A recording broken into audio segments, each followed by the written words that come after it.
All right, session 15. Here, first of all, did everyone level up? Everyone look at level 6 abilities, features. Double check your spells. Make sure that if you got extra new spells to choose, that you have done so. I'm not committed to the infusions I selected, but I did technically do it. Okay. I opened, what's that one, what's the one that creates the super list? Yeah. You just replicate magic item. Yeah. I opened that and was just like, Yeah, it kind of, makes you go cross-eyed. I hear that. My spoon. Did you bring one? Yep. All right, level up. Recap. The party, exhausted and fighting phase spiders, plowed their way through with the clock ticking down on their remaining precious hours of life. Party decided to sneak across the hill hex to the final forest hex where they discovered pixies and the elusive prize, yellow pixies parasol flowers. They found the flowers guarded by frenzied pixies who defended the flowers with their lives. Vixie, one of Zenmoira's pixies, fell in the process. MacGruber provided, however, the needed assistance to bring her back from the brink of death, and the party completed their Witherbloom trial. The party was transported back to base, given a tea to help them recover from their exhaustion, and returned to the main campus where a celebration of the end of the trials was already underway. As a surprise, their parents, the parents of all the freshmen, showed up, including Navi and Vishara Promenade, Ovi's parents, Ryan and Philippe Gruber, MacGruber's parents, Delta's mother, Maura Yelrose, Hattie's father, Nick Parker, and Mikas, Garrett's adoptive father figure. Mikas put Garrett to work immediately to exploit the opportunity to engage with people of high status, the Grubers. With the assistance of a transfigured Sirs, Mikas did his best to charm the Grubers, disregarding Garrett's exhaustion and well-being. Ovi's parents were electric and a wildly popular attraction, but focused all their attention on Ovi upon his arrival. The orphaned Indigo was met by her friend and ancestor Tana, who astral projected into the celebration, citing that she was forbidden to be there, but didn't want Indigo to complete the trials without a family to celebrate with her. She offered her a unique gift before disappearing. However, it's an uncomfortable meeting of the twin fairies and their parents where we pick up our story tonight. The celebration is in full swing. 150 people crowd the streets as the sounds of festive music and the smell of grilled food fill the air. The joy around you all, however, is stifled a bit with this sudden reunion. The twins, Maura and Nick, all find a table in silence, which is quickly broken by a visitor. A young, flouncy, blonde fairy bounds up to the table and goes, "Hey, Nikki, there you are! I've been looking for you everywhere! Oh my God, Hattie, oh my God, it's been years! It's so good to see ya!" And then she looks at Delta. "Nikki, what the hell is this?" Hattie, you would know this girl as Meredith Blake. You do not associate with the Blake family. You never have. They are extra in all the wrong ways. They have a farm vineyard miles away from you all. You have actively avoided interacting with them in any conceivable way, strictly because of the voice I just tried to present to you. Right. I'm just gonna look at my dad and my face is gonna just say what the fuck is this? Nick Parker, realizing all that's going on right now, looks at you, and then really looks away quickly, looks at Delta and Maura, and then looks up at Meredith Blake and says, this is, you know Hattie, and this is Hattie's sister, Delta. And this is my, this is Maura. He kind of looks back and My forth. mom.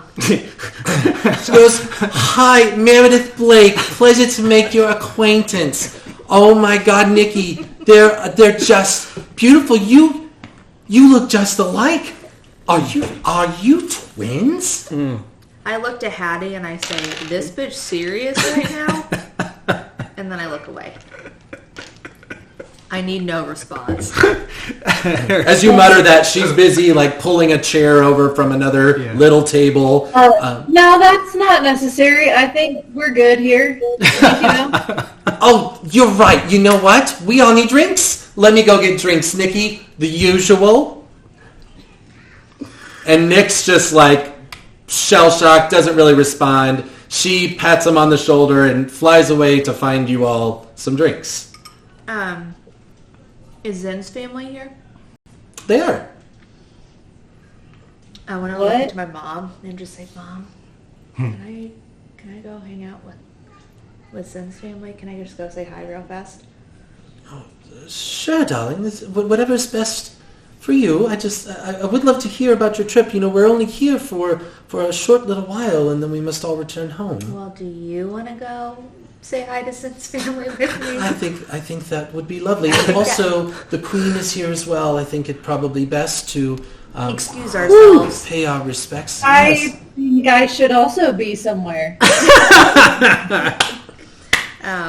So I'm going to do that. I missed the part to tell you where Chessie actively growls at Meredith Blake when she comes up. Like that scene in Pongo where Corella starts going near him and he's just backing into a corner, like tail between his legs, growling. You can absolutely go visit Zen and her parents. Other families that are present that you see in the course of this, and we can come back to your senior in just a second, but as you're like spotting the crowd, Zen's parents are there. They both have the kind of the similar green and brown kind of druidic colors and robes. You've always found them to be very lovely people, both half-elves. Virik is there with two women, a human woman and a dwarven woman, both with high and tight haircuts. Ali is there with a much older, a grandmotherly woman, platinum blonde hair, kind of back into a bun, wrinkled skin, but with a very happy face. Rampart's royal parents, the Maharaja and his wife, are both there. Bracken is there with his mom, the Queen, surrounded by a small entourage.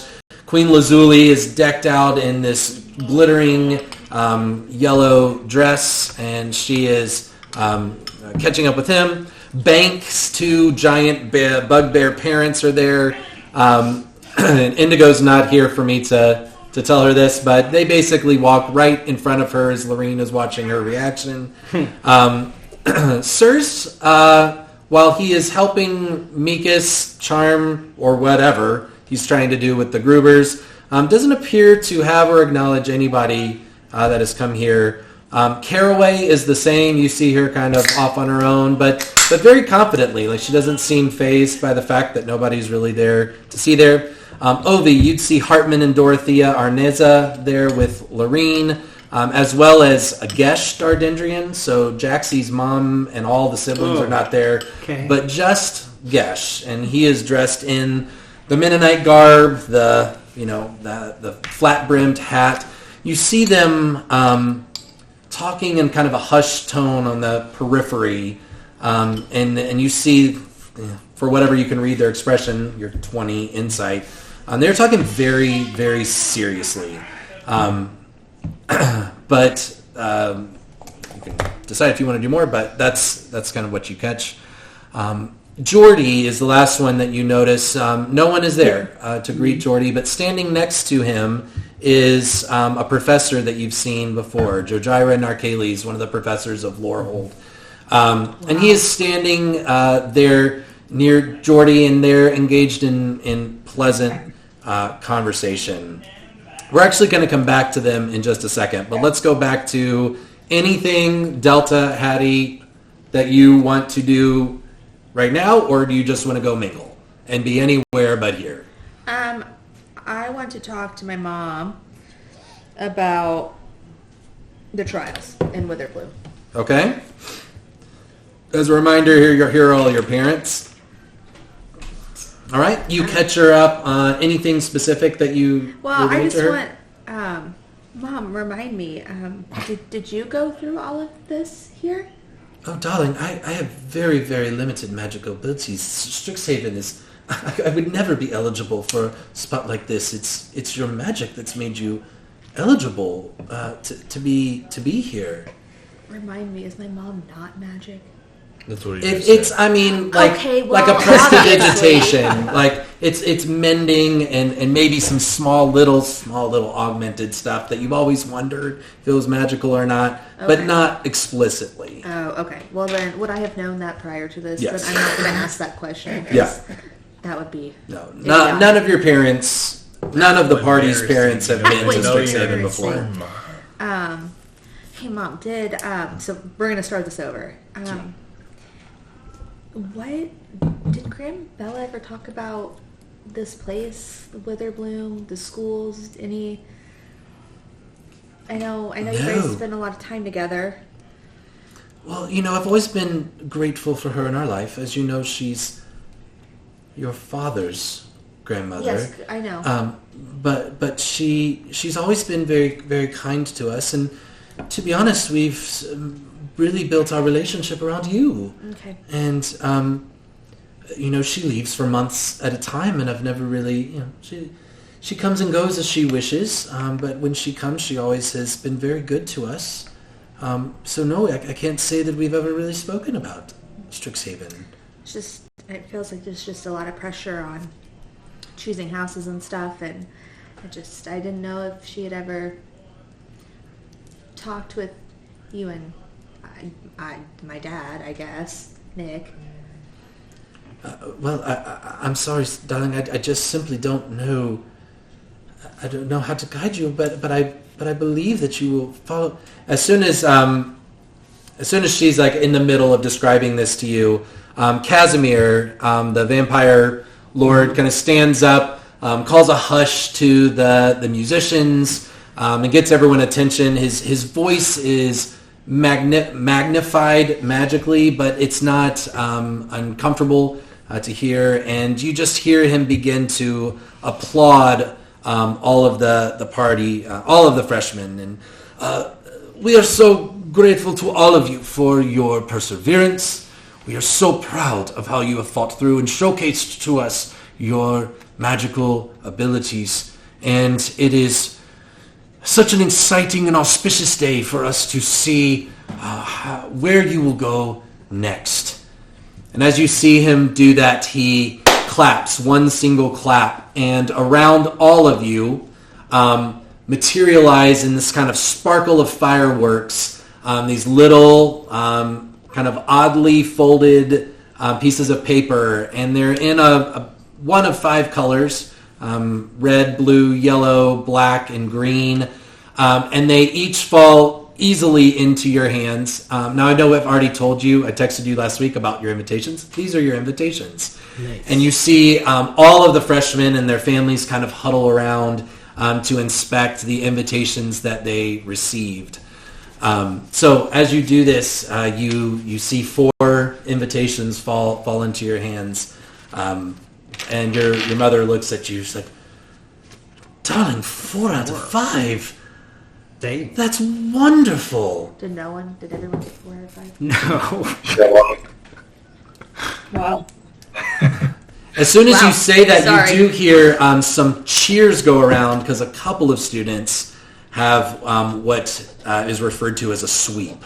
They received invitations from all 5 schools. Bank and his family are celebrating fairly wildly. Caraway has received invitations from all 5 schools. And Javi has miraculously received invitations from all 5 schools, the owl nemesis of Indigo. Well, okay. Okay, I get it. Yeah. Yeah. Yeah, 4. That's really cool, huh? Does this make your decision easier or harder? Surely, don't feel any pressure. This is your story Yeah. in your life. I want you to be happy. I feel like that was the worst person. Same, Mom. Yeah, just a lot riding on this, you know. Grandbella's done a lot for us, and a lot of good choices. I think it's gonna weigh on me for a minute. As you all kind of ponder the invitations, the Casimir continues. You have 24 hours to accept the school of your choice. For those of you who did not receive an invitation, we do wish you all the best in your magical endeavors. And you see hear a few stifled sobs come from the group as some families are kind of looking at each other and kind of comforting. There's 3 students. No one you know, although you would recognize them simply as being in the freshman class. None of the NBCs you've gotten to know super well. Everyone that you met made it. But they kind of slowly walk over to the side. That sucks. That was an option this whole time. To not make it. As Garrett, as you're kind of alone, again, Mikas is doing his thing, and as you sit there with the invitations in your own hand, Professor Jojira comes over, he and Jordy, and Jordy holds up a single invitation that he received from the College of Lorehold, and you just see this look in his eyes of relief. And Professor Jojira actually comes over to you and he says, Garrett Gamage, I was pleased to see your performance in the Lorehold trial, and I see you've done quite well for yourself, and I do hope that you will take this decision seriously. What I would like you to know, I've spoken with Jordy, and after seeing your performance, I've made a special request of the Deans of Lorehold that if you would wish to decide to join us, I've put in a request on your behalf. And you'd study under me, and we would curate your time to explore your magic. There's no pressure, but I just want you to know that you have been a good friend to Jordy. He speaks very highly of you, and I think you have some excellent potential. So please, I know you did not receive an invitation in your hand just now, but an invitation nevertheless is extended. Oh, I appreciate that. Yeah, thank you.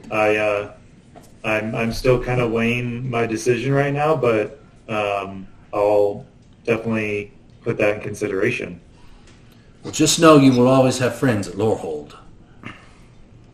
I appreciate that. Yeah. Yeah. Before this is done, can I interject here? Mm-hmm. Ovi would like to sign up and say, Professor Jojira, Ovi, I don't know if you remember, we met. Yeah. Ovi Promenade. Yeah. I remember your kind invitation to your home. Yes. Well, it's my parents. But anyway, I know we have a lot going on over the next couple days, but thank you for the invitation to the college. And I was curious, would you have an opportunity for us to chat sometime? I'd be very honored by that. When's convenient for you? Well, we have classes during the daytime, but I hold office hours. You should be able to find me on Lorehold campus. Very good. At your convenience. I'm available to all the students of Strixhaven.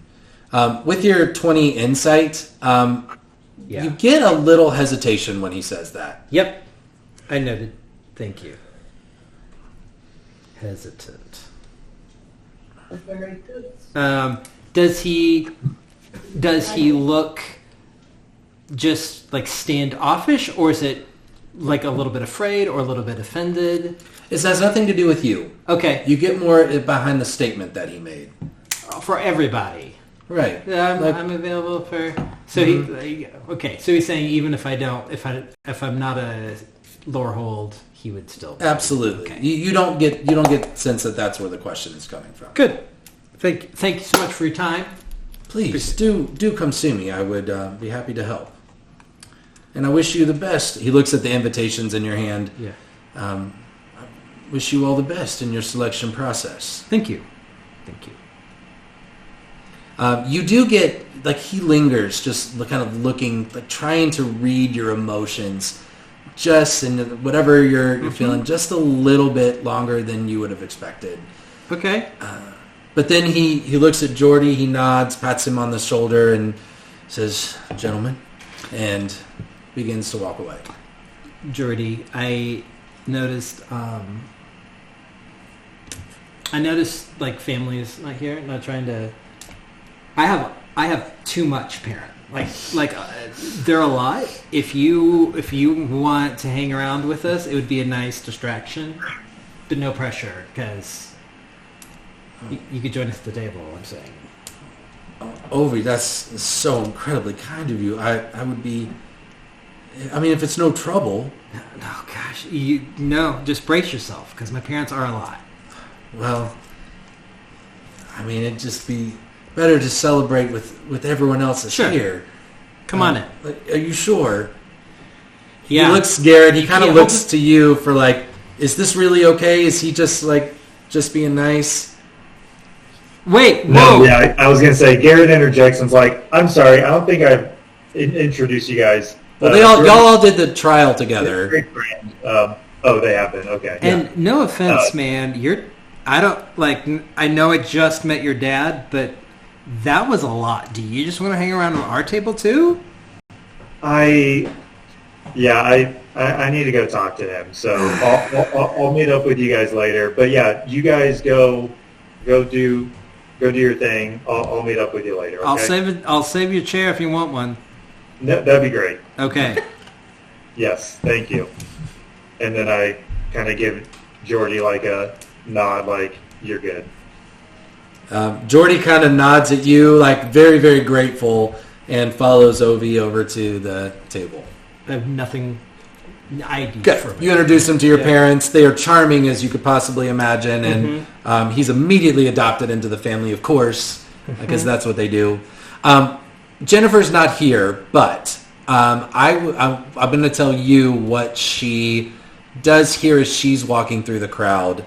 She picks up 3 students telling their parents all about their own trials, but intermingled in there, one is a tabaxi, so a cat person. One is an air genasi, it's a real pale blue skin, hair looks like it's blowing in the wind even if there's no wind, and a dwarven girl. All talk about the pinpricks in their finger. Okay. Doesn't hurt, but it just happens to be there, and none of them are related to each other. This is kind of walking through the crowd, picking up on a few more, just some small talk as she's going through.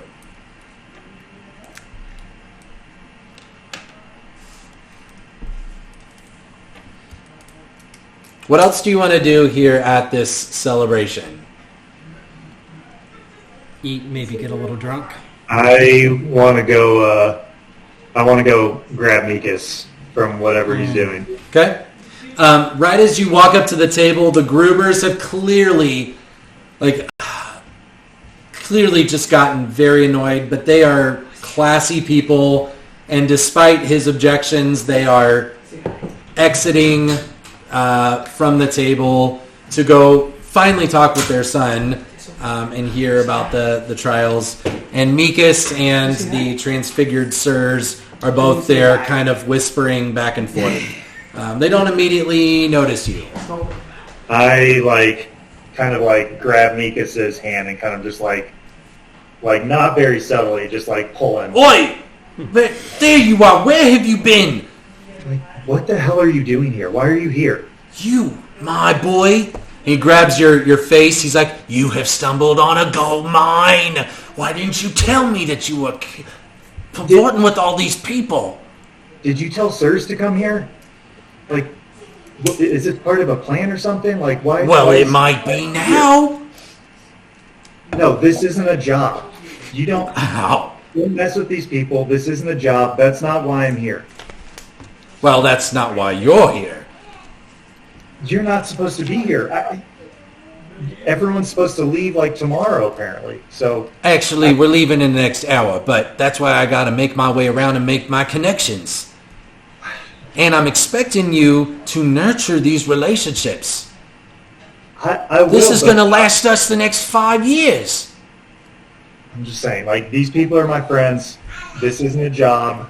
Like, I don't want you doing any nefarious stuff here, okay? Oh, nefarious. What you talking about? Everyone just has to make their way in the world. Haven't I taught you nothing? Well, I mean, yes, but, like, not here. Like, this is different, okay? It's never different, my boy. World's a dark place. You got to get what's yours. All right, just like we'll keep up the whole like dad-son thing for now, but just like What are you talking about? I'm the No, best dad you ever had. Wow. you're the only one that I know of. I mean, just saying, don't mess with these people. Like I'm actually making good connections here. Let me do the work, okay? I'm the one who's here every day. Like I'm talking to people. I'll make the connections. Don't worry about it. Great. Everyone knows. Everyone's got their job to do. You got the school. What's your job? What are you doing? Oh, don't you worry about me. I always got some irons in the fire. I'm thinking about moving on from eyeglasses.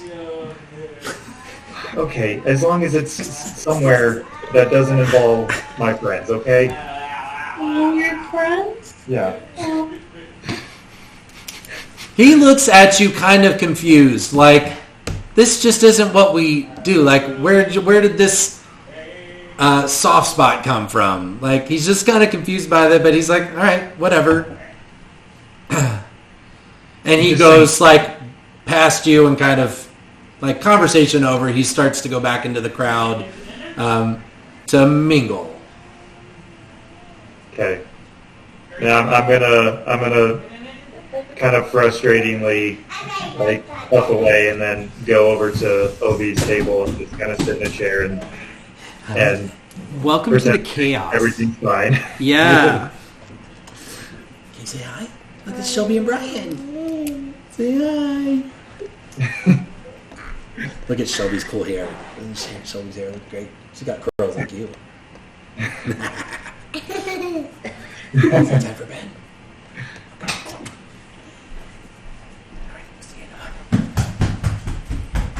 All right. Anything else that any of you want to do before? I don't need to role play this. Okay. My mom and I are having a good time. We're like Okay. best friends, catching up, laughing, giggling.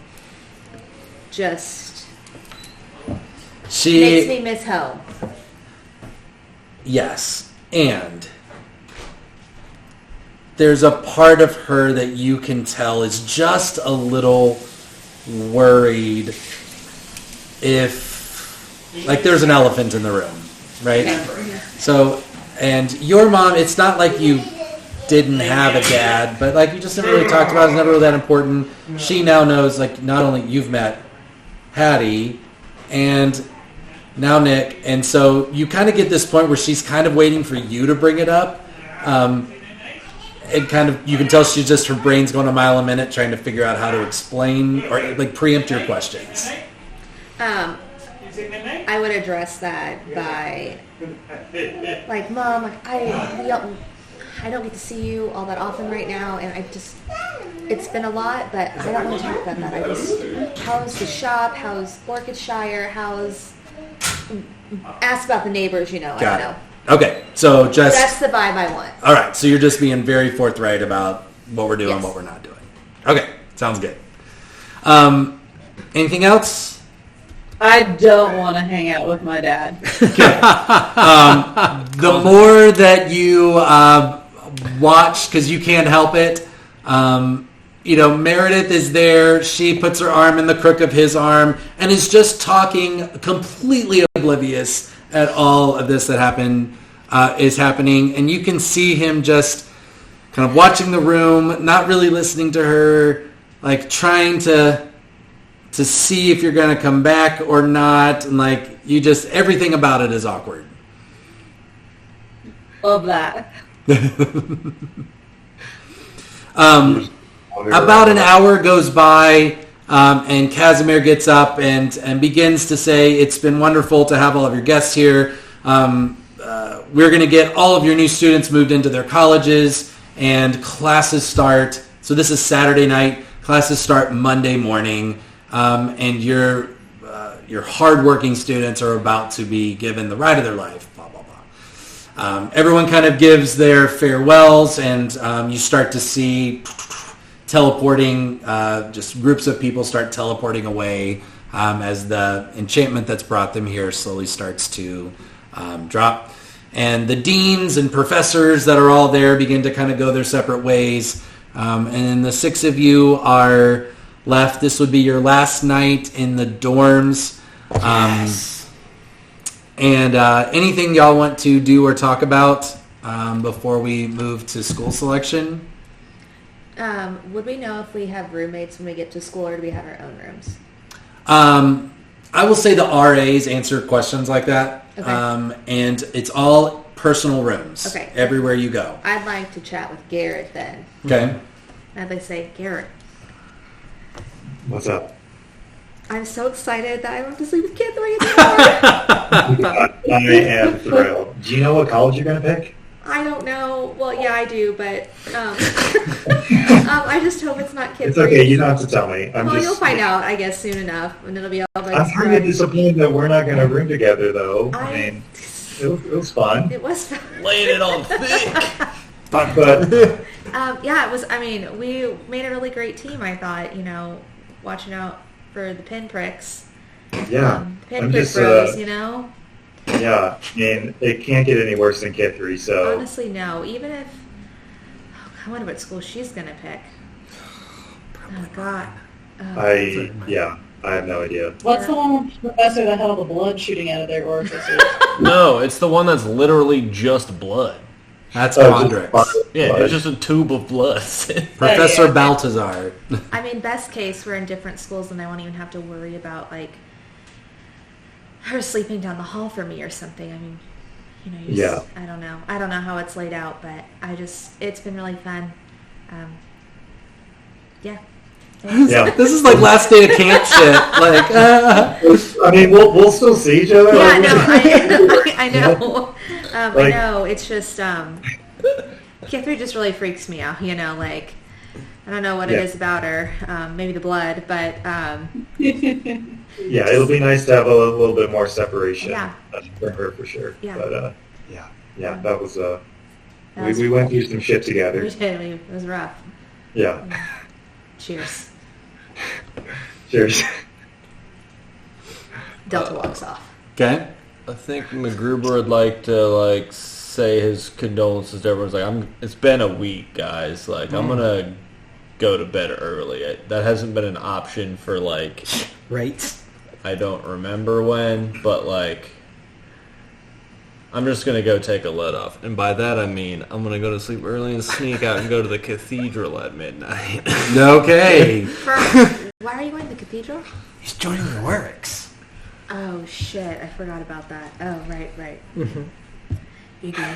But they think I'm a nerd, so me going to bed early, they're like, yeah, whatever. Yeah, I'm just going to wait and be like, all right, good night. What a weeb. I like to imagine that before Ovi's parents leave, they give him something the equivalent of marijuana and be like, it's time for you to It's enjoy 100% ecstasy. Yeah. something like it's time for you to they're enjoy only college uppers. experience. They're an Yeah, upper that's true. family. That's true. I hadn't thought that far. Does everyone know your parents have orgies?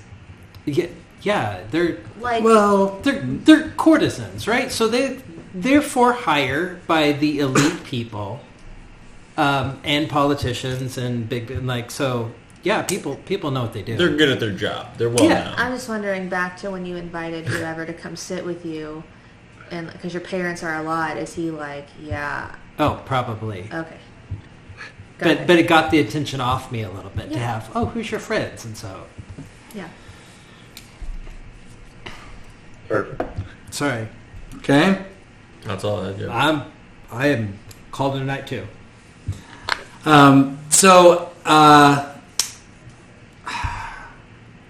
I wasn't prepared for this tonight. I mean, we don't need to do it. I didn't remember which midnight it was, so I was like, I just need to find my my notes about this. I just didn't have the pictures. I didn't have the pictures He has already. a Word document that's just called break in case of Auric meeting. Well, I assumed you'd want a long rest before you did this, just in case. Funny. But you are ready to go. What an idiot. What an irony if they just like egg. Wait, so are we doing a long rest I would then? like to log. Yes, everyone can log. Well, except MacGruber. Hang on just a sec. Good. Aw. Let me see. I might have to retcon this. Yeah, that's fine. Like I said, I didn't know if it was like a standing every midnight or it was like a... Yes, it was considered of come at a midnight. Okay, then we can just do it like the next Sunday night before class or whatever. Okay. Well, here's let's do some dorm stuff real quick, some college selection and dorm stuff real quick, and then let's talk through what you want to accomplish in the next, like the first week of class, right? Okay. Because that is what I'm prepared for tonight. So let's go around. Can you just tell me the school that your character ultimately decides to join? Yeah, I'll go first because everyone's not. MacGruber enrolls in Laurelhold. Dun, dun, dun, dun. Can we Nice. say also how many invitations everyone got? Because I'm honestly really curious. 3. 3? How many did you get? I got 4. Garrett? I got 3, but then I had that one, So technically 4. so technically You got 4. the only verbal invites. That was like a twofer. That's true. So I got 2, and I don't give a fuck because I'm going with them. What was the other one that you got? Quandrix. Interesting, like the polar opposite. You did good at that. Nature audition and math. role, so that makes sense. so Cool. that's where you're going. Oh, Silver Quill.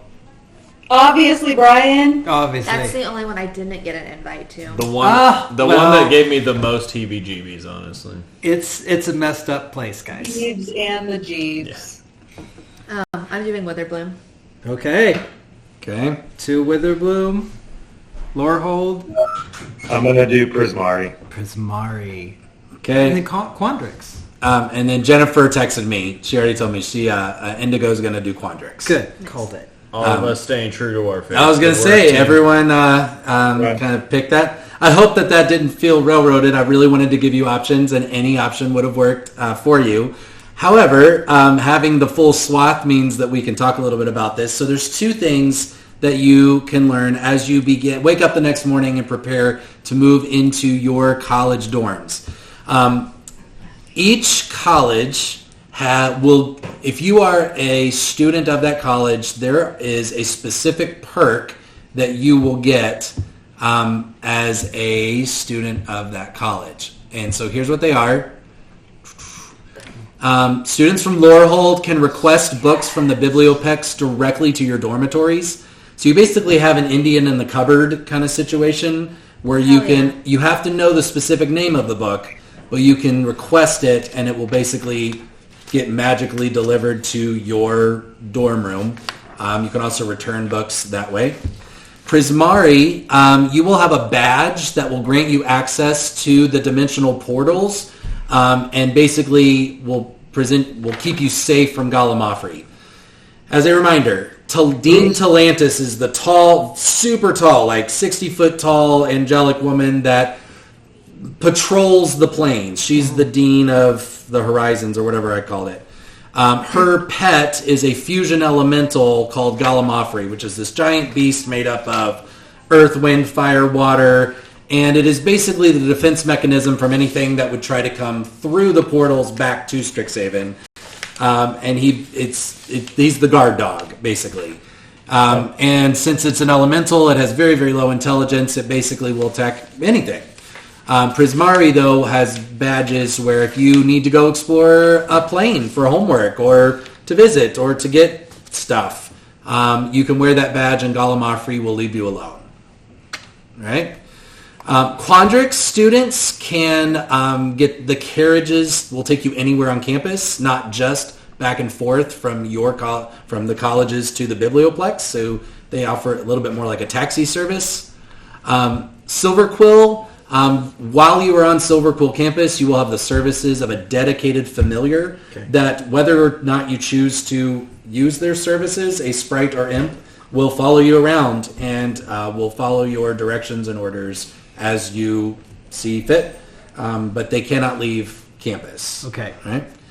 And then Witherbloom, you will get access to mounts to traverse Witherbloom campus.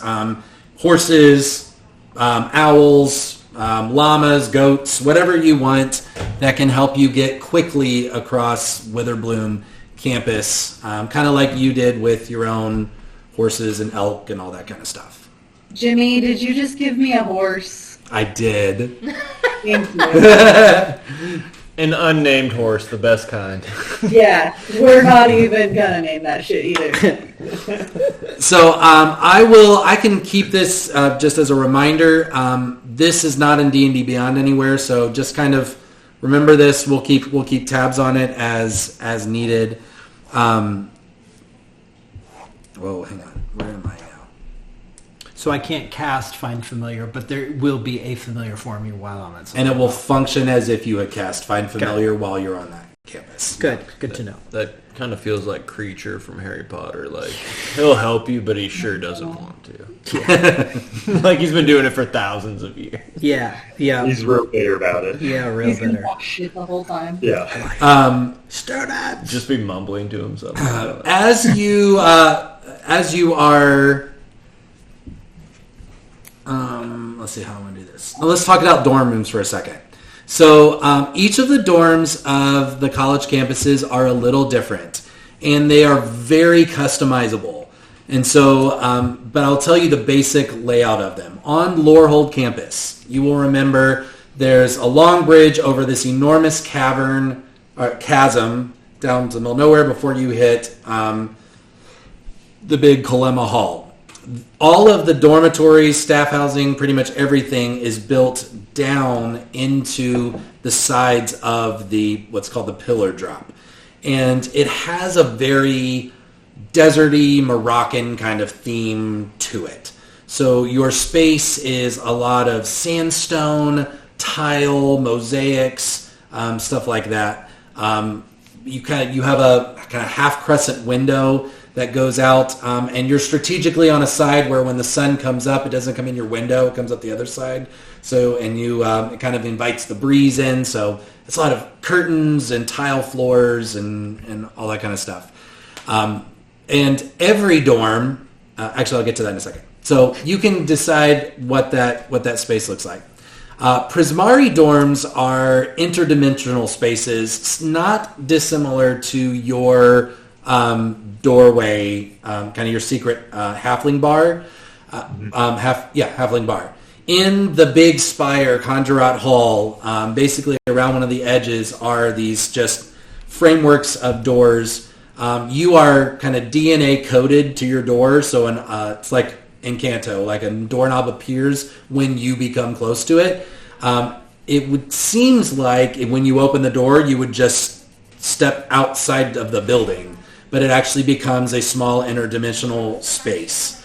It's a very minimalistic space. There's not much in there, and what you are told is as soon as it comes in, you can begin to speak illusions into the space to decorate it however you want.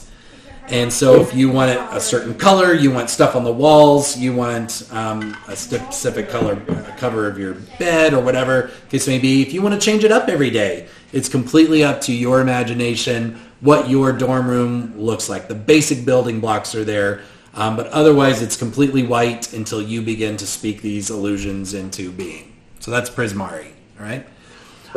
Quandrix, which I'll tell Jennifer all about. You may have remembered this from Quandrix, but there's a bunch of these little tiny house huts all over one side of campus outside of the Taurus Hall. That's similar. It's bigger on the inside than it is the outside, but you basically have a little outhouse-sized building with your name on it. When you walk in, it kind of becomes a room of requirement situation. It's a big building, like very modern campus. Mm-hmm. Yep. Like all the gridlock. Yep. Silver Quill campus is in the big tower just behind the two domes of was it? I can't remember the Grand Loft Hall, and it's Silver Quill is by far the most opulent of all of these. So I think I told you about this already. Greedy. I mean, oak carved bedposts, candelabras. You have your own vanity with a beautiful piece of furniture with inlays. Everything is very Victorian era style, posh, and you kind of have like your familiars. haunted. Your familiars basically will clean your room for you and kind of do all of this stuff, and they'll bring you breakfast in bed and various things that you might need as you go around. And then Witherbloom campus, because the complete opposite. You'll remember in that it's like trees growing out of trees that form big Wiltroot Hall. You basically get your own little tree house. Oh my god. And it is beautiful on the inside. Everything has flowers growing into it. Your bed is made of like goose down. There's like rain, like just a consistent little rainfall just outside. Kind of, have you ever had those in like a therapist's office, that just kind of make that trickle sound? Does it just smell like lavender? Oh, all the time. It's just these floral scents. The room is open on sunrise. Yeah. It's just a little living, right? As you They're never going to create your class. space. I mean, it is comfy and warm. You have your own little hearth in there. You can make a little fireplace. Super fun, cute, cool, and they're all kind of to scale for your size. Oh god. The other feature that every dorm room has is a small mirror that is a sending mirror to anyone else on campus. And so it's basically like making a video chat call. You have to know who you're calling, and you have to pick up the call like a phone. But if you want to communicate to rooms across campus, you can use your mirror to do so. Is there caller ID? Let's say there is. Good. Is there Okay, three-way? never You kind of get that they're like cleaning their, like checking their teeth in the mirror before you pick up, right? It's like you can see, the caller can see you before you see them, like a two-way mirror. So you get the like picking the nose before you pick you're up. just like, hello, right? Oh, what's that? Tommy Gruber for sure. What was the prank going to be? I don't know. I hadn't got that far. Can we group chat? Like, could all of us? It's not sophisticated enough Okay. for that. You still will have to meet up to hang out. Sorry, guys, you'll have to leave your room. Yeah. I tried. So, having said that, what I would love to do, just for the imagination of it, is tell me how you customize your room a little bit. Oh my gosh.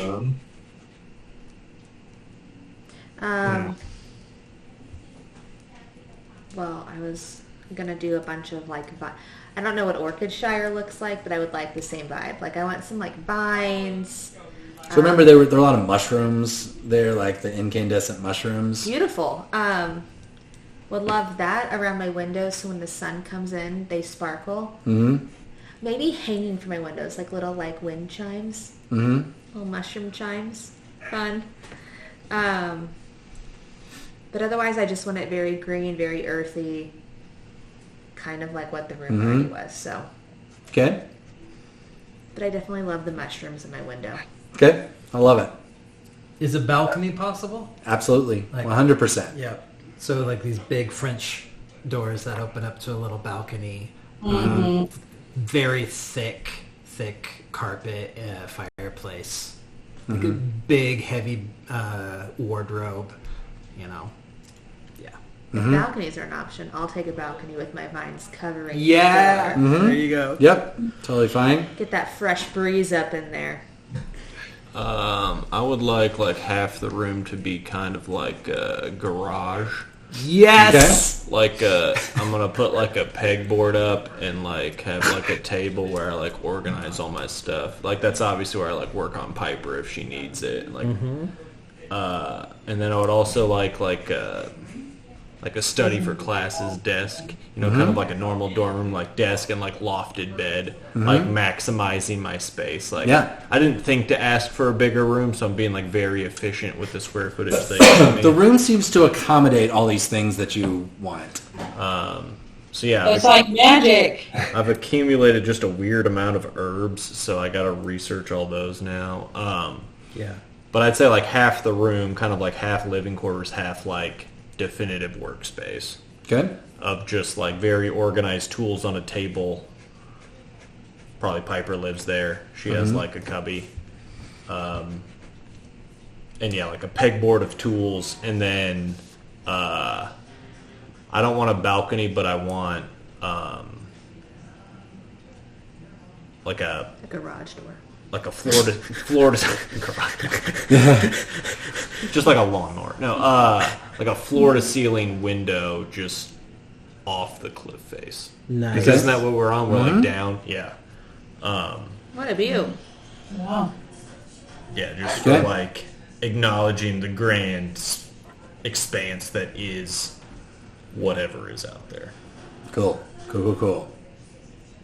I'm picturing the Prismari room for Garrett as like almost like a mood ring where it just like changes on his vibe, like and like almost like it wild magics a little bit to where it just like changes whether he wants it to or not, and like he's pissed off, so like it's all like red, and then like metal music starts playing, and like it goes dark and stuff, and then he's like, oh, trying to calm down for the night, and then it's like light blue, and then it's like nature sounds and like white noise starts playing, stuff like that. If so he brings a lady yeah, dude, if you ever bring a lady back, she's gonna know immediately. yeah. Just Marvin Gaye starts playing, you're like, oh, I didn't mean it. Right, exactly. Like I don't have control over it. I swear. I'm sorry. I love that. Yeah. I will have what she's having. And also, I want some archery targets. Yes. Oh, okay. A little fewer, like, flowers and girly shit than what she put in her room. But, yeah, just some archery targets would be nice. I do want, like, a nice, big, round bed. For some reason, round feels like the vibe. Yeah. Yeah. Ooh, a hammock. Okay, yeah, there's a hammock on my balcony. What about Chessie? Thank you, Drew.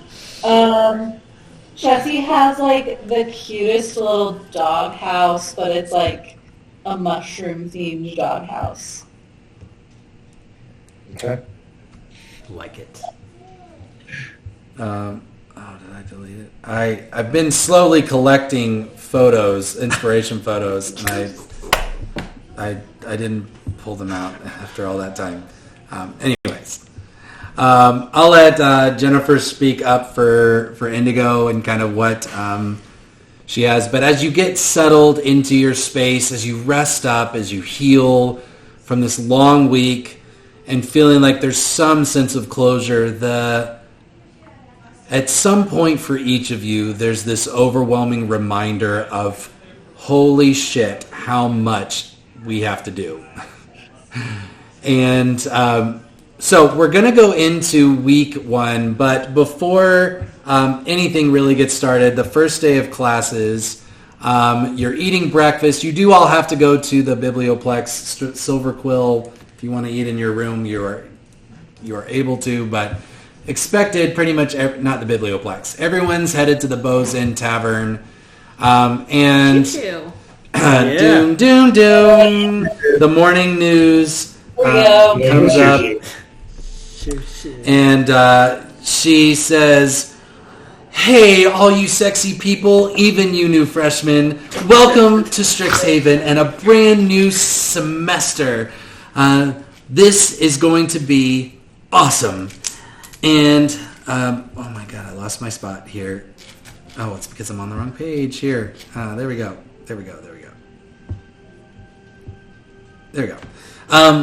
Just a reminder, now that we're all underway, the Mage Tower tryouts are this week. Because we have a whole new season of Mage Tower that is going to be coming this season, and we cannot wait to see who it is. But friends, let me tell you who joined Prismari. The Superstar Bank is joined a team and is going to be trying out and practicing with the team. Redshirt freshman. It's going to be amazing, y'all. 2 weeks from now, be there. It is the event of the season. And don't forget that 3 weeks from now is the Quandrix Expo, the first of all of the colleges to showcase who they are. We can't wait to see what they have going on this season. So, as you all get ready to crack open those books, don't forget to have a little fun, y'all. Don't forget, it's your girl Shoo Shoo. Y'all stay sexy, Strixhaven. Doom, doom, doom. And the image, boom, disappears. If anything happens to Shoo Shoo, I will fucking riot. The list of people I can't touch is growing exponentially. I mean, I think universally, Shoo If Shoo Shoo and Chessie are ever in the same room, I'm so sorry. Like, what happened? A trap was set up.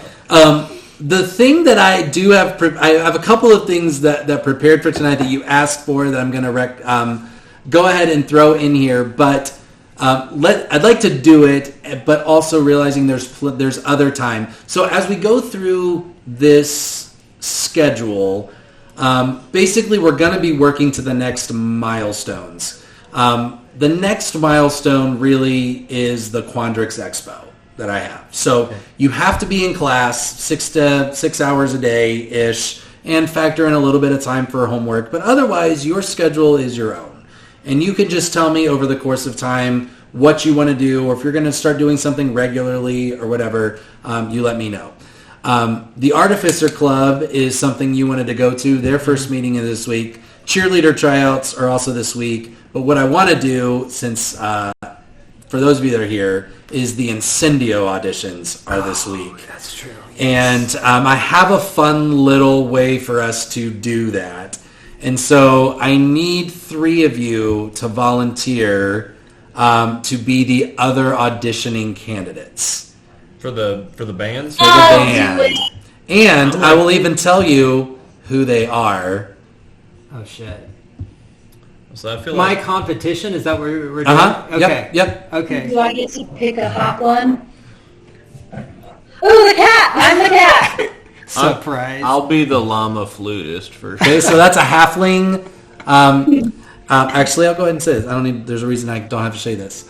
So, at these Incendio auditions, you go in and you know how this band looks more than I do.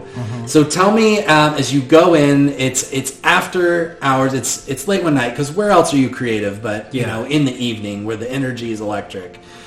You walk in and who do we see that's already in the band? I forget most of the band other than their lead singer, and she is a fire genasi and just very Latin-esque with big curly hair, though, is the theme. And got that deep, like, sexy jazz smoker sound that's really sultry for a 20-something or other college student. Okay. Yeah. I should have remembered her name. But We have it written down somewhere, don't we? You walk in and the band lays out the rules that they need to see your auditions, and you're going to get rated. It's going to be American Idol style. So you actually have 3 prepared numbers that you're going to do. All 4 of you are going to start. After that score happens, one of you are going to get eliminated. Then 3 of you perform. 1 of you get eliminated, and then the final 2. Okay. So the way that this works is, Ovi, I'm going to let you decide which order we want to make the which rolls. So I've created the very basic skill checks for each of these characters. Okay. On 3 criteria: persuasion, performance, and luck. Each of them are going to get to roll. This is wrong here. This is 8. And this is 4. Hang on, I'm going to fix this here. Basically, what's going to happen is the competition is going to roll a d20 and get to roll a second die based on their strengths, whether it's persuasion, whether it's performance, or whether it's luck.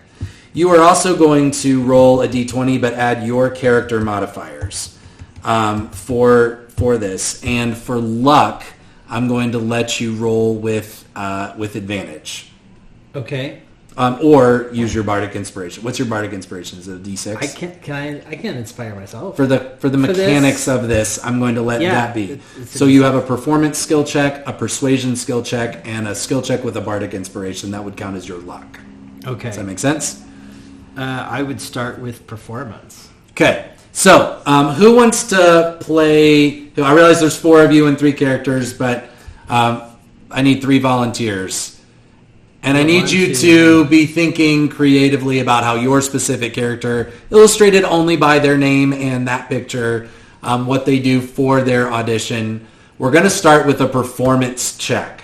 So this is about showmanship. All right? And I don't care if anybody feels so inspired, tell me about your character and what they do for their performance.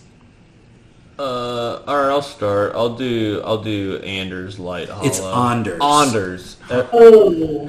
I would know that. That's a common misconception. He corrects them when they get there, when they get his name wrong. So Anders Light Hollow. He is riding his llama at the audition. Correct. And the llama is part of this. So since this is a performance, I plan on doing in its entirety an entire Andre 3000 flute song. So like we're talking like 8+ minutes. My eyes are closed the whole time because I'm feeling it. And the llama does like a jig to it, like a very soft tap. Not tap dancing. It's not like hard enough hooves, but its front 2 feet are going in rhythm with me. As it kind of just Imagine meanders. the coconuts from Monty Python. As it just meanders me around the stage, in and out of the light, as I'm just oblivious to the room, vibe checking myself at just what I think is the hottest flute solo that's ever happened. All right. Shelby, what about Mossy Glen? Mossy Glen is gonna come up on stage and play the dishwasher rip song. up That's that Anders flute. solo. Just like crazy, like Spanish guitar shit. But then it's gonna go into ding ding ding ding ding ding ding. I must say, I'm the first to the beat of the drum. That's right, but it's like a very cool Spanish guitar. Okay. Like that. Nice. That already, you don't even have to roll. That intimidated Ovi to his core. Absolutely. Yeah. Ovi's going to go up, I think, and at some point. No, he doesn't want to go next because he's going to do the same thing. All right, who wants to do Trag? Brian, Stephanie, do you either go inspired? I'm not inspired by this at all, but I can. It's fine. I can figure it out. Brian said he'll Brian. throw you a bone. Oh, I was gonna channel some George Michael really tight. Okay. Do it. So Trag's gonna go up and really, obviously he's big, intimidating. People think he's gonna be like heavy metal. He's really trying too hard to break from that persona, and he's gonna go up and just like pull up a stool with his guitar, and he's gonna start singing "Goodbye, my lover." You have been the one for me. And then everyone's just like confused, like why? Like this coming from that guy? Like no. Which is probably great, but maybe not what they're looking for. All right. So when Trag leaves the stage, what does Ovi do for audition 1? Gonna go up, cast minor illusion for like drum beat behind him, and start playing also like a hot music piece that apparently has a commercial. Obi plays YouTube ads before his show because he knows he's worth it. Because he knows it's worth it. Yeah, we're gonna skip that. Makes us wait at least 5 seconds. Oh. Oh, we got a Spanish guitar off. All of that. We've all heard of Spanish guitar. So he keeps Yeah. like growing, building, and he does his thing. Beautiful. Okay. Okay, so for round one, I need everyone to make a performance check. For those of you that are playing the secondary characters, find your performance and you can roll an additional die of that value in addition to your D20.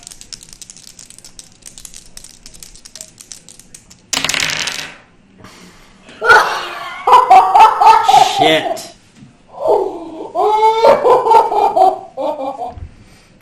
No, it's perf. So you roll a d20, and then Brian, you can roll Yeah, another my d8. performance is a D8, but hers is a D12. Yes, and So mine's a performance D4. is D8. So roll a D20 and a D8 and give me the total. Wait, should they all be the same? Like mine's d4. No, I did them. I Oh, did okay. them this way on purpose, so they each have a different strength. Okay. But I add my own performance. No. For the character on the screen. So for Trag's performance, you can roll a D20 and a D8 and give me the total. D8. Okay. So Mossy Glenn gets the most. She gets a D20 and a D12. And tell me that total. And I just roll a performance. Drag got an 18. 18. What, I critted on him. Yeah, you Oh. did. Yeah, you did. You No, natural 20? a natural one. So that's a 30. Natural 1. Yeah. Natural 1. What'd you get on the 12? Because natural 1 really doesn't count in this context. So Oh, okay, great. what's I the didn't total? you broke Like, every okay. guitar string on your first chord. know. Which is the 12. Boy, that dance was hot. She just hummed the rest of it. Well, I have a good explanation for that here. 7. So 7 total, 18, 16. 16, Dirty 20. and a dirty 20. As the band members confer, they address the group and they say, all of you truly bringing something special to the table. However, Miss Mossy Glenn, there's only room in this band for one soulful Spanish player. So I'm sorry, but you are going to have to go interview somewhere else. And Mossy Glenn is dismissed. Okay. However, I think I want to play her in a future campaign. And flick some castanets as she walks. Oh, yeah. I hope she has like a flourish of her skirt too. Like, Well, and she has one of those like hip, like the skirts that have the little dangles on the hips. Yeah. Like belly Shimmy dancing away. even. So she does a little castanet. she's like, and a little- I'm going solo anyway. yeah, exactly. All right. So, what do you want the next skill check to be for the three of you that remain? Persuasion or luck? I don't. What would a luck performance even be? Does it matter? Just rolling for It it? is basically a go for broke. Like, just Just another song. it's another song. So you're going to do a second number as an audition to narrow this down. Okay. Sure. Let's do. But they want to see something different. Like they want to see your variety. So the next one will be kind of a luck based. So Okay. this is basically trying to look at your skill set. So tell me what your character's doing that is a risk. I would do what Trag did and play like a soulful, soft one, but try to make it sexy a little bit. That would. It's not loud. Sexy babe. at the risk. Yeah. I don't know Yeah. if this reaction is Obi or is Seth. This sounds awesome. This is 100% Seth because Seth isn't as good as Ovi is about this stuff. Okay. Yeah. Well, what about Anders? What risk is he taking? Anders is going to go kind of with nonchalant attitude and be a little careless and play Careless Whispers on his flute. Mm-hmm. And just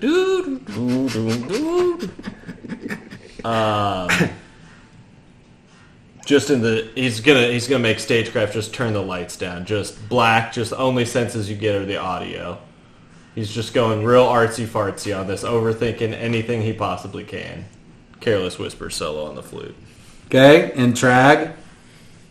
Trag is gonna really up the performance and hide backstage, and then start playing his guitar a little bit, and then and then burst through like the Shrek that he is and say, "Somebody!" The world was gonna roll me, baby. Love it. All right, so for your luck roll your d20 and then roll your second dice based on your character. So for Anders, it's a d12. For Trag, that's a d4. And you would make a roll with your Bardic Inspiration. Oh no.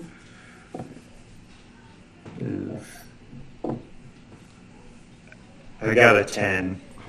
Okay, big bucks, big bucks.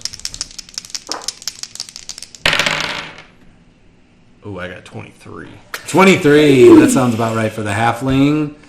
18. 18. All right. So as the band comes out again, they basically rebuke Trag for trying to bring pop music into this. We are musicians, man. He's like, I'm just gonna stick to heavy metal, and then he just like sombers out. Perfect. Actually, I kind of want him to like beat his like guitar on the ground on the way out. That's it. Yeah. Knew it. All starred. All right, last one now is a persuasion check. So this is a, do you understand this band and what they're looking for? How are you selling yourself between Anders and Ovi? And I realize you're having to play like your character and you invented this. We've talked about this band. It has a Spanish pop, but kind of soulful feel to it, right? Modern, like, Eurovision style. Okay. It's a real powerful style of music. All right. So what are you going to do to persuade them that you're the right pick? I think Ovi's probably going to, like, unbutton his shirt a little bit and then go up, and as he's playing, he's going to dance Take his this pants. time. Oh. No, his pants are going to stay on, but he's going to do his best dance while he's... Can you roll a d20 for how many chest hairs Obi has? I'll just tell you, there's like 3. There's like Homer super smooth. Simpson. Yeah, super smooth.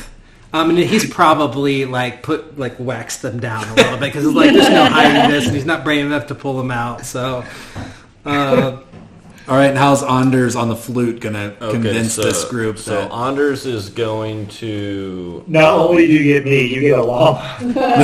Anders, Two for one. 2 for 1. I'm gonna step down off the llama, and I am going to start into just what looks like a cocaine-fueled Yaz flute solo, where I run up to all the judges and interact and make eye contact with everyone there. And then at the end, I would like to use the end of my flute to drink someone's drink out of their glass and then blow flames out of the end of my flute. yes to all of those things. All right.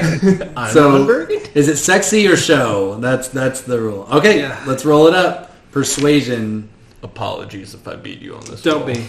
Oh, you probably will. Oh no, I don't want to roll now. Do it. It's okay. Oh, I got a dirty 20. Yep. Dirty 20. I rolled a 2, which gave me 12. I had a plus 10 to persuasion. Do you have inspiration? Wow. I don't know. Can I give you mine? Nope. This is your whole thing. I don't know. I didn't note it if I did. MacGruber's so dead. Are we all I in am the audience Anders now. watching? It's okay. I don't know. Anybody that wants Remember, to. you have inspiration. Do I? Do I have inspiration? Remember? I will roll a d4 and see what happens. Oh no, that gives me advantage if. Sorry, never mind. It would let you re-roll a skill check if you had it. I will do it. Which you do, remember? Sure. I don't know. I don't. Dude, you got I will let beamed you up cash into the in one sky with inspiration light. I will to try cash and it beat in. a dirty 20 on a persuasion check. Okay. Sorry. Yeah. Senses, abilities. Here we go. Sorry, because I already closed it out. Skate. Performance. I'm Persuasion. sorry. Skills. Wow. Okay. Drum roll. Persuasion. Okay. So nervous. That's how it's supposed to be. 29. 29! Here it is. Great work. I feel like you The start weight off... has been lifted off my shoulders. I feel like the fire seeing this sexy cat do her performance, like you get to the end, like the yips just get you just ever so slightly. And you start off, it's like your voice cracks at the beginning, but you are able to pull it together. And this sexy thing, you see I think there's at least one woman in the band, just kind of like fanning herself as you finish. And they basically look at both of you and say, "We'll give you our decision in the morning," just to add drama to it. But you do get an invite to join Incendio as an instrumentalist. Yes. Thank you, everybody, for your Woohoo. participation. Were we there in the audience? we went there in support of Ovi for sure. For sure. For sure. We were snapping the whole time. We didn't know the proper protocol. The Artificer Club does meet as well, and you are making a magical item called a Cuddly Strixhaven mascot that will take you a couple weeks to make as you work on it. But it does actually work for you. It's basically a stuffed animal that helps you end the frightened condition on yourself. This is a real thing. I didn't make this up. Did Eligwick ever finish the ear or neck or earring I was having her make? Yes, with she the did. mind flare. Yep. Yes, she did. I'm not sure if it's in D&D Beyond yet. I'll have to look back and see. Whoops. Let me look. If not, Okay. I'll get it to you. But this was to listen in, right? Yeah.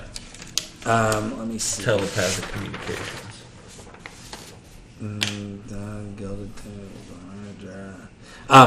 This is the other thing that you get. Delivered to your dorm room with an invitation is a very special, specific instrument that basically is the property of Incendio, but whoever is playing this role in the band gets it. It's in D&D Beyond. It has its own name. It's a lute, but its name is Gormadra. Ooh. And if you want to, you can add it to your inventory. It does require attunement, but it is going to give you some fun spells that you can do in addition to Gormadro? Gormadra. Got it. I'm sorry, Andrew. I'll have to look and see. I can't find it right now. Okay. But yes, she did, and this was basically the ability to detect thoughts, right? No, it was to the main reason I got was to overhear the old contact situation. It was like to hear telepathic. Is that detect thought? That's basically a variation on detect thoughts. Yes. So Oh, I'm yes. sorry. You're trying to listen in on my eye talk? Yeah, it was pretty egregious there in the first 72 hours on campus. So Can't wait for you to hear this fucking guy 72 times a day. no, I think it's only hearing. I don't think I can communicate back. Well, you're still going to hear this fucking guy. Yeah, you're gonna hear this fucking guy a lot. But which guy is it? Who knows? I'm gonna have to work on my poker face because the first time I was like audibly eye roll. Right. I will get it to you, but she does complete it, and you can have it. Also, I just need you to make an intelligence check. Since you're an artificer, I'll give it to you with advantage to see how you do on the construction of your first Artificer Club item, which you do not have to save if you don't want to. My first roll is a crit, so Okay, it's perfect. But it is a stuffed animal. it is the cutest one in the bunch. Yeah, it is. So I'll add it to D&D Beyond, and you can add that as well. So here's what we have some time. All right, I'm going to do what I have in my mind. I wish I had kind of written this out a little bit more, but since you asked, let's do the Auric. All right. Okay? Yes. All right. Oh, wow. I don't have images for this, sorry, because that was actually one of my first questions. Well, you have them somewhere. Is it too hard to pull up? Because you made like those two hot people that came burn Oh, yeah. the letter into my hand or whatever. Yeah. So it's midnight. You have not yet logged a long rest, but you make your way out of the Biblioplex dorms. I like to be wearing my like Star Seeker cloak that feels very like evening activity. Yep. It's midnight out. There are a few more nocturnally minded students. You get the sense that like classes happen all days and all day and night. They don't cater necessarily to only humanoids and creatures that only prefer daylight. So you do see some, but the traffic is substantially lower. I mean, it's small, 2 or 3 people. And you make your way directly south. It is, if you're not taking the carriages, it's probably a half an hour to 45-minute walk. It's several miles. All right. But you see it looming in the distance. It's got a very Notre Dame style feel to it. It's set up kind of on this plateau between Silverquill and Quandrix College. So if you look way out in the distance to your right, you can see Taurus over there. And way out to your left, kind of across kind of a graveyard, you see the tower where the students, that's probably the one thing that you can see. The other buildings are a little bit lower. It's a cloudy night. The moonlight is shrouded, but you do make it to the door of the Omni Cathedral. It's open, and you are welcome to walk in. The vestibule is empty, but it's lit by light candlelight, just soft candlelight. There are a number of figurines and carvings and paintings all over the place. You see kind of this chest, like wardrobe style chest, where you can get any number of things. You can get chalices, you can get candelabras, whatever the case may be. And while you're kind of taking all of this in, Professor Ann Laurie shows up. Remember, she wears a head covering. She's got this the silver gilded, embossed kind of features on her face. Older woman, kind of coppery skin.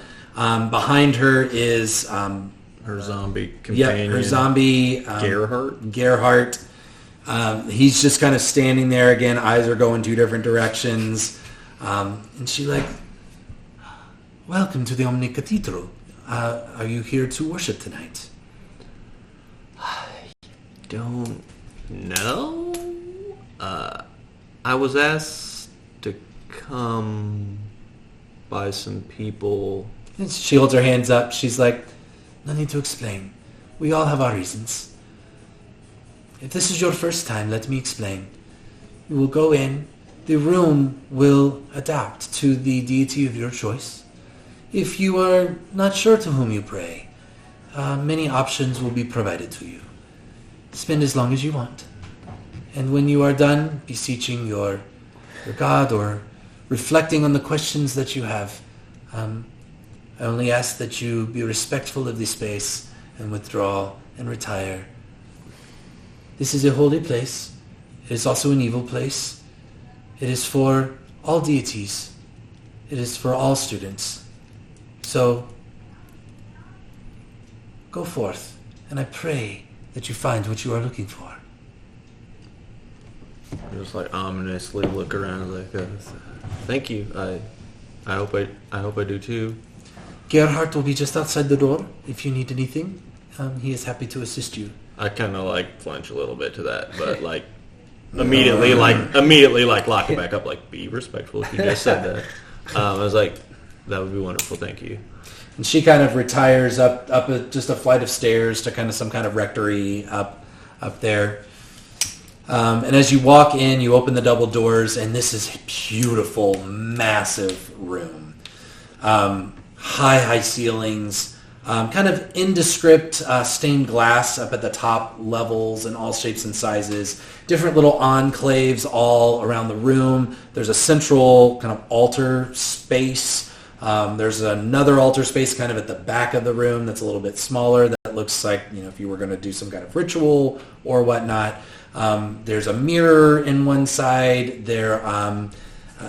There's kind of runic circles where you can kind of sit. There's candles everywhere that you could light or not light. And you see the room, as you walk in, you kind of get this breathless silence, this kind of dusty old smell, but the sacredness of the space does really get impressed upon you from the centuries of people that have worshipped here and sought guidance from their deity of choice. There are a number of statues and carvings and busts all around the room. I'll stop there. What would you like to do? I think I would like to just slowly progress towards the center pulpit and kind of just like let down my cloak and kind of just do like a 360 look around the entire room to see if like there's anything else moving in here or with me, or if it's just bone silent, still. Okay. So just like a passive perception of the room. Or whatever I have investigation. Is that what I'm good at? It's a very low DC. Make an investigation check. This is more just about time than anything else. 18. Great. As you look around the room, the carving that catches your eye is kind of like a Lady Justice. So it's a blindfolded woman in a kind of Grecian robe that is holding a large, like with a hand out like this, holding a large set of golden scales.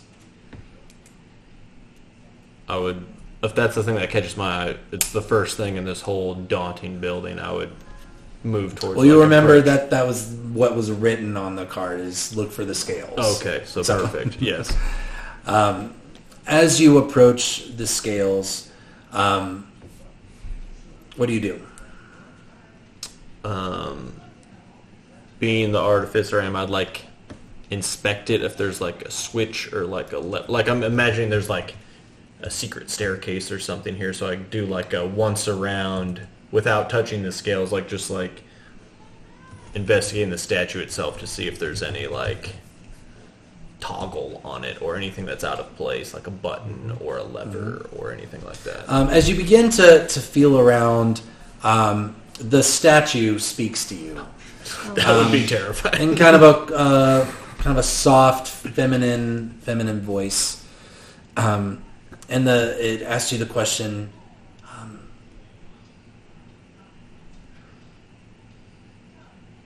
Do you seek? If these seek to enter, thy intentions must be pure. To open the gate, state your purpose and your hope. I would say that my purpose is to seek answers to questions that have been given to me that are outside of my scope. My intentions are to help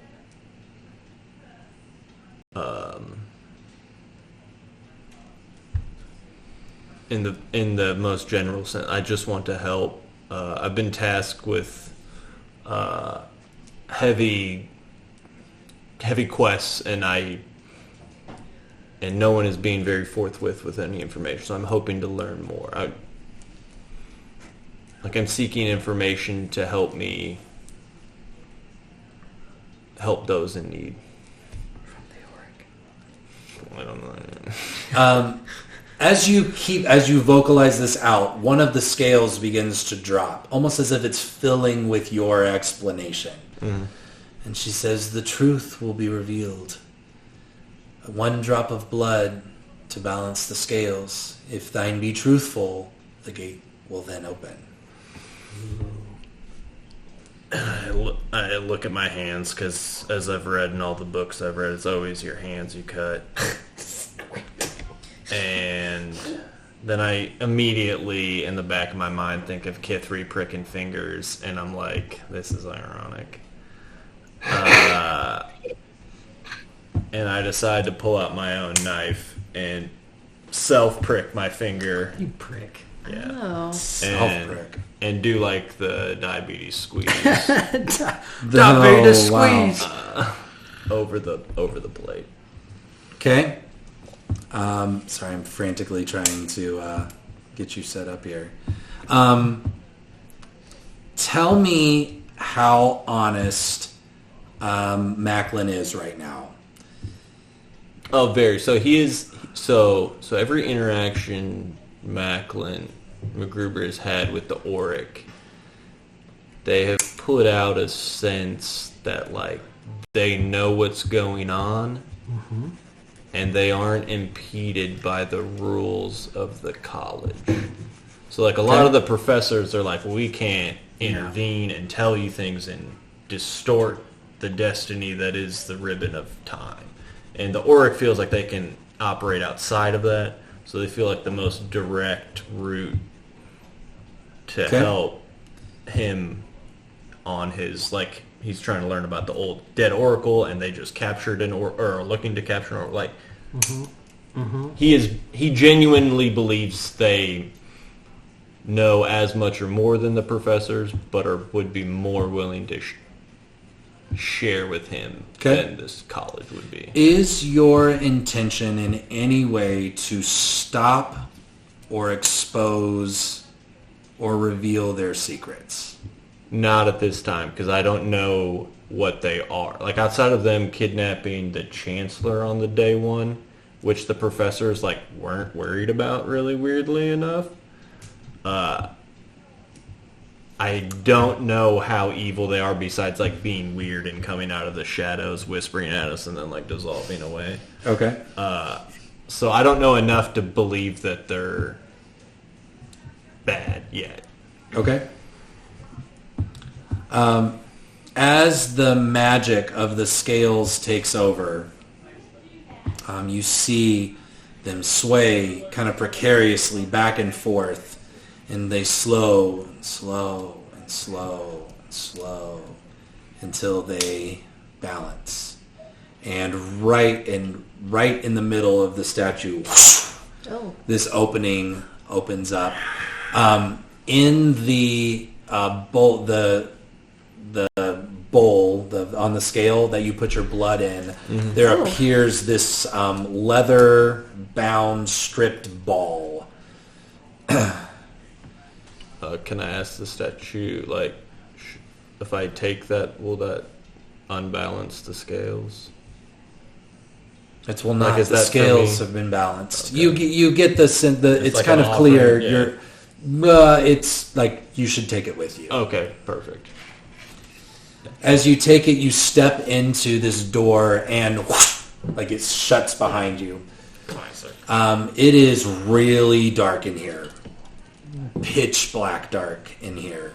Is this my first character with dark vision? I doubt it. Human? Doubt it. Yeah. Yeah, no chance. Pretty sure there's an infusion for that, though. He's like, he's my one weakness. You do. It is pitch black dark. You will need a light source or strut ahead blindly. I will tell you there is clear sounds of movement in whatever tunnel that you are in. Is there like a wall I can touch and like guide myself on? You go. It's a wide corridor. It's probably 10 feet wide. Whatever the first wall I touch, I will move to my left until I interact with a stationary object, Okay. and then try to just like and then like continue forward off that wall. So as you do this, so you have no light. You don't want to start a light source, is what I'm hearing you say, right? This is still in the darkness. Correct. Yeah. As you continue down this path, you hear, and you start to hear multiple of these kind of growling, but nothing. While you hear things begin to approach you, nothing touches you, but you start to hear more and more and more of these just guttural that are coming at you until there's probably several dozen that you can tell are in front of you, beside you, behind you. Well, since I feel surrounded and no one's interacted with me, and the scales did balance correctly, I'm just gonna like stay true to faith and just keep moving along, hands on the wall, and just be like, they wouldn't have let me in here to just kill me in this dark tunnel. Like, I think they're powerful enough to do that whenever they want. Like, and just kind of just like very, like, I'm like thinking my way through it because I'm obviously getting scared, wishing I had my cuddly mascot. But the leather ball you have is giving off. You're starting to smell it now. It does not smell great, but it smells like the wrong kind of essential oils. Not bad smell, you know. Yeah. Like it's not putrid, but it's just like too much and very kind of fixed. You make your way down a tunnel and you hit a staircase that begins to go down in a circular pattern. I think at the stairs I would like to, whatever, I would like to, I don't think I have long rest. I can't do my Flaming Eldritch Cannon. No, we're sleeping. Yeah, I know. What a sweet treat for you guys. I do have a torch on me. And a tindered box. Yeah, I think once I feel the first stare, I won't feel comfortable enough to be in the complete dark anymore, and I'd light a torch. Okay. As you do, you turn around and look behind you down the hallway, and there are 30 zombies of all different ages and deterioration, and they are about 10 feet away from you and will not get closer. But you can see their instincts are leaning towards you, but they almost as if there is some barrier. I look down at the leather pouch and like, because it's the only new thing I've acquired, I just like reach it out closer to them to see. You see them begin to kind of cower back as you get closer. And I immediately put that in like a cloak pocket, like I cannot drop that. And just like, you know, like these shorts, I got a zipper on them, like that is there. Like, okay. And then descend the stairs. As you make your way down the stairs, you hear a series of voices start to come, kind of echoing up, and you start to see the glimmer of firelight down, 150 steps or so into a kind of cavernous space that is low lit with these kind of braziers of fire around. Already there is a group of, it's about 12 people or so. You see a hooded, shrouded figure at the front, and you do see the two figures that you recognize that are part of this group. The angelic girl with the halo and the silver skin, and the fire genasi with the weird dragon claw hand. And they are encircling Jaxie, who is there in her Mennonite garb. And as you walk in, you are interrupting conversation. This shrouded figure is sleeveless. While you've seen a shrouded figure a couple of times now, this figure looks different. First of all, he doesn't have sleeves and kind of is slightly more muscular. His clothes look a little bit more monk-like as opposed to like scribe-like, like you've seen you saw at the kidnapping and in the illusion message. Mm-hmm. And you hear a voice. The voice, however, is the voice you remember from the Silver Quill trial. Okay. And it says, "Daughter of dragons, why have you come here tonight?" And Jaxie looks up and she says, "I don't trust anyone here. You're the only ones that have promised to do something with all of this power that you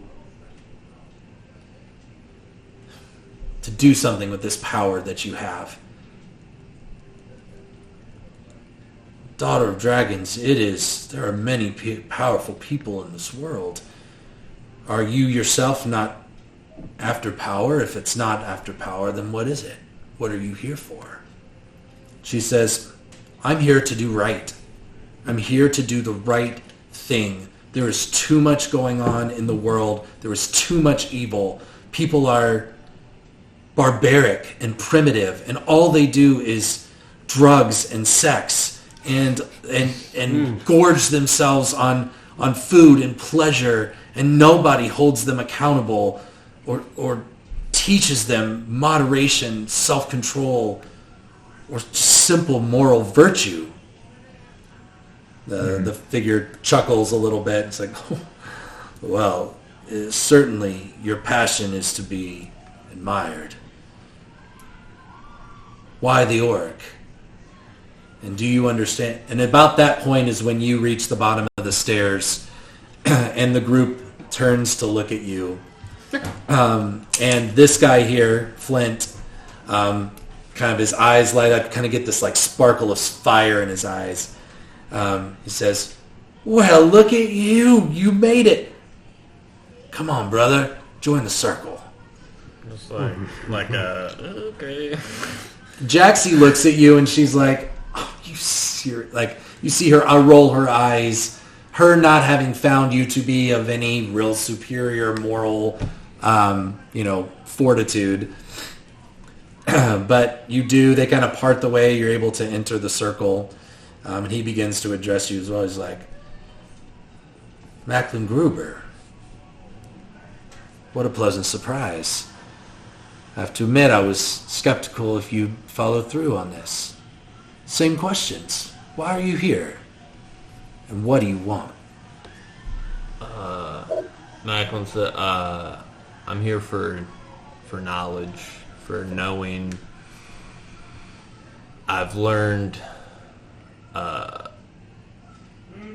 the complexities of the world are much bigger than myself in the last week. And people think I can do something about it, but all I know is that I don't know anything. So I'm here to learn. You all seem to know what you're doing. I don't know what you're doing, but you have conviction and confidence, and that is why I'm here. You're at the greatest magical school in the known multiverse. Why do you seek out a secret society for learning? The learning's available to you everywhere. But maybe everything worth learning isn't taught up there. Wow. You can take inspiration for that. That was an excellent statement. Very well. Well, what you need to know is that the Auric are single-minded. We are here to hold power accountable. And given the fact that while we have power, he looks at Jaxie, we are not the power. Ultimate power creates hubris and arrogance. Think that the rules don't apply to them. They can pretty much do whatever they want. The only real way to counter that power is in numbers. Because power without any followers is just flash.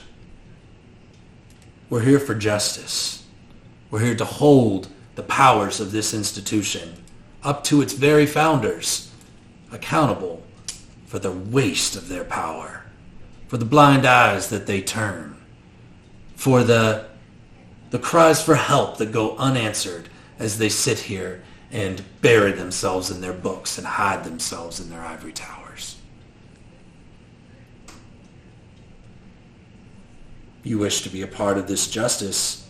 I can't guarantee your safety. What I can guarantee you is that you will be a part of a revolution.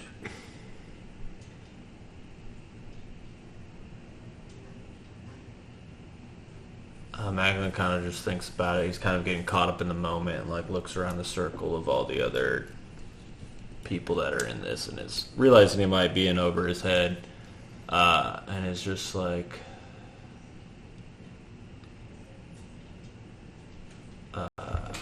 I'm here to help for as long as I can. Are you honest about that? Yeah. Okay. Says, very well. Then inducted into the Auric you shall be. And he steps forward to you and he says, extend your arm. Oh no. Oh shit, I'm about to get a Death Eater on me right now. Yes. And Jaxie does it, without hesitation. he begins to speak an incantation, and a silver glyph appears on your hand and on Jaxie's. Okay. What languages do you speak? None of them. Sylvan. Let me see. What's that under? It's feats and traits. I think it's actually under your very first page. No, proficiencies and there you go, languages. I proficiency do languages. Common, Elvish, Primordial. Okay. You don't understand what this glyph is. You know enough about Arcana that it's an Arcana glyph, but there's actually a character underneath it that you don't read.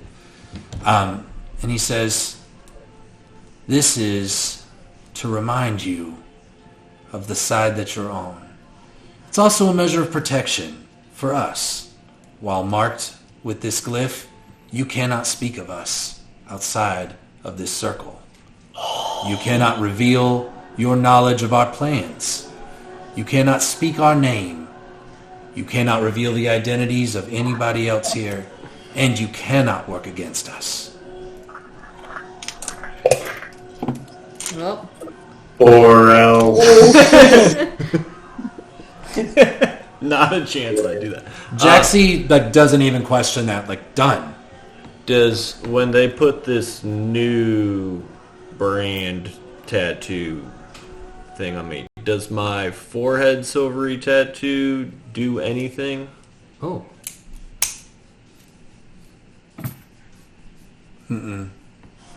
No. Okay. I want my Gerber to just go around the school and join every gang he can find. Tattoos. Oh, are you taking it? As soon as you receive that that tattoo, the hooded figure does finally take off their hood, and you see a man in his mid-20s, Wow. oaky brown hair. He looks very, the unknown is so much worse than the reality. He's a human being. You can see that he has seen some shit, but he's not really that old. He looks vaguely familiar to you, but you can't really place it. But he does smile. You kind of see a tiredness in his eyes, but a determination on his face. He says, "There are many questions that I am sure that you have.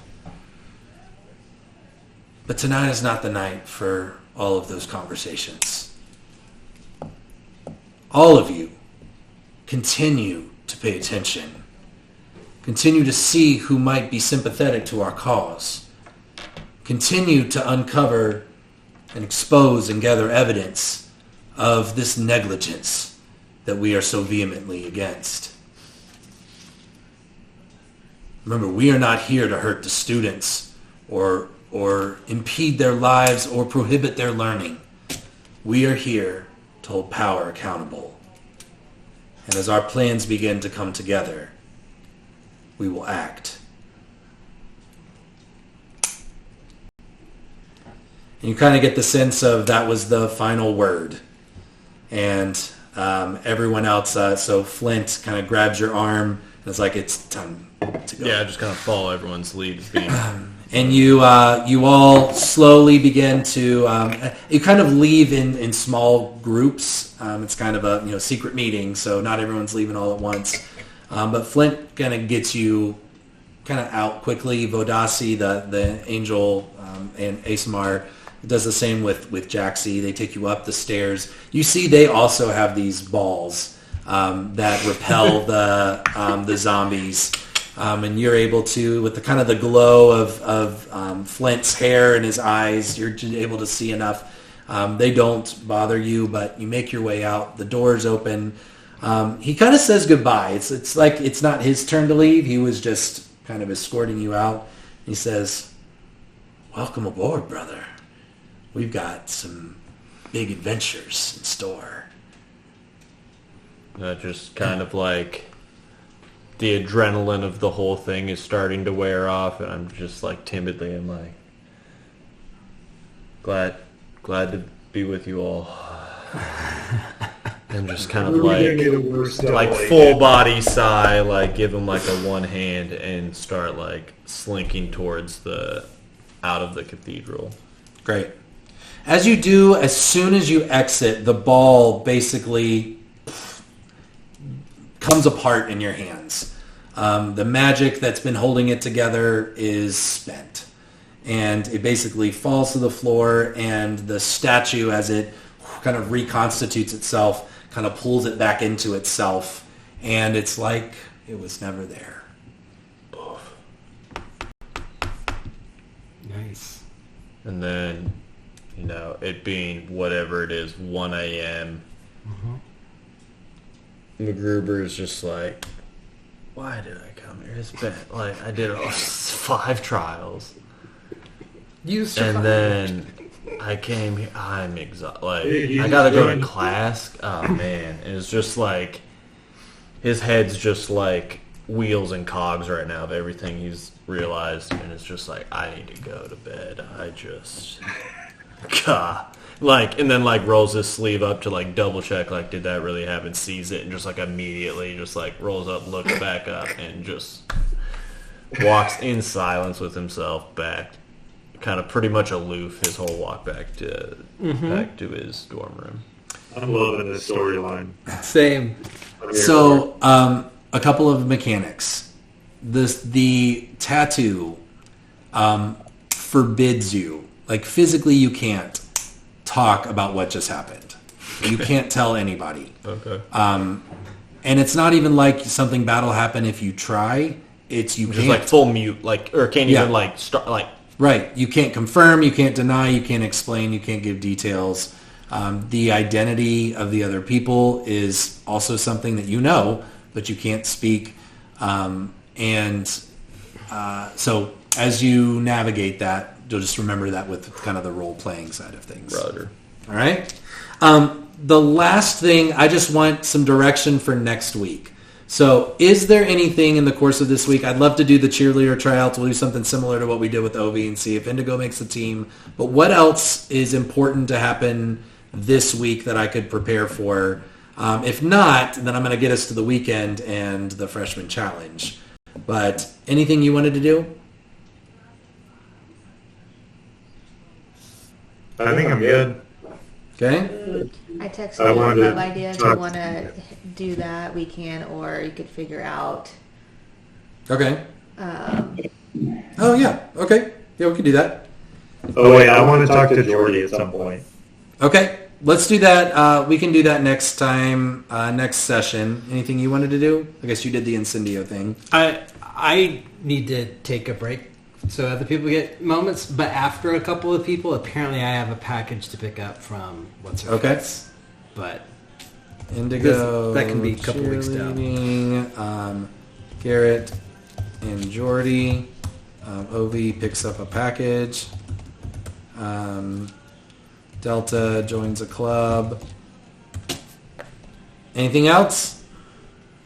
I would have to think about it to have an opinion. Okay, text me before next Thursday if there's anything else you want to do, but I'll prepare a few of these eventualities. Cool. All Nice. good? Thanks, everybody. Thanks, everybody. That was fun.